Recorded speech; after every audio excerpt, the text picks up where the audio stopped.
Good morning guys. Naglaglagan na yung avocado ko sa dami.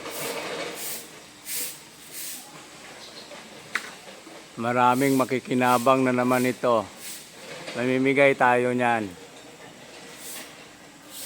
Tapos bababa ako dito.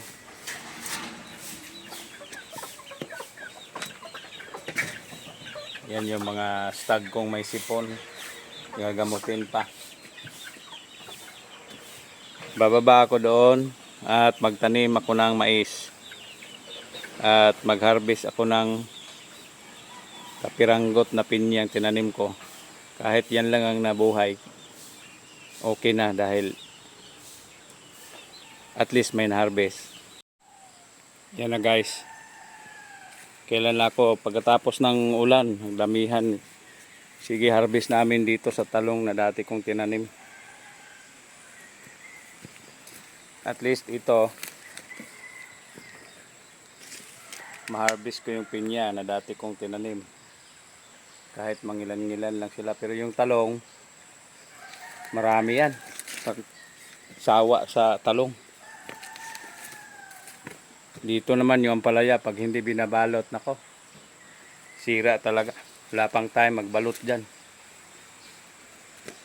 Oh, daming sira dito. Tsaga-tsaga lang. Pag mabalot ito, lalaki ito. Kaso wala pang time eh.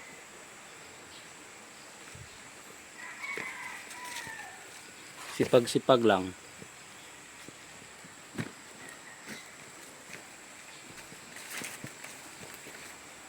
Yan yung lansones ko. 8 puno yan dyan, paikot. So kahit di gaano naalagaan yung talong dito, pag sunod-sunod mamunga. Madami yan pag maipon, oh.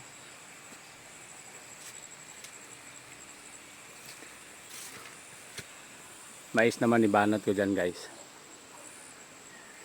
Exercise lang, tanim-tanim.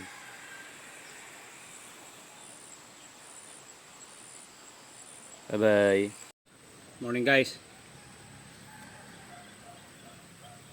Habang makulimlim, walang init, linis ako, tanim akong mais, sweet corn. Tingnan ko kung obra.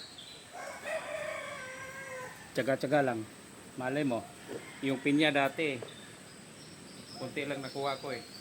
Ngayon, mais naman. Exercise sa umaga lang. Pag walang init, linis muna. Malaki na yung lansones ko. Last year lang to.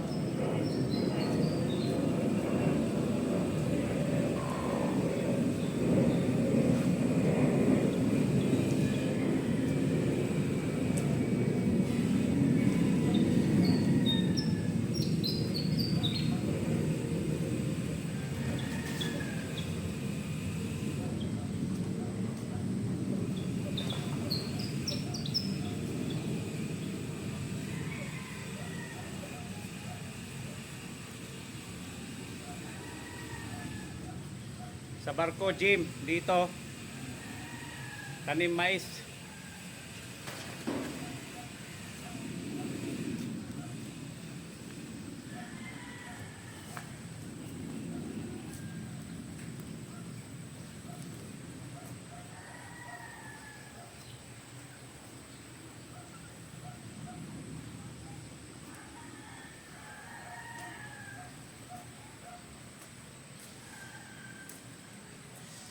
Pag tumubo na, pakita ko sa inyo.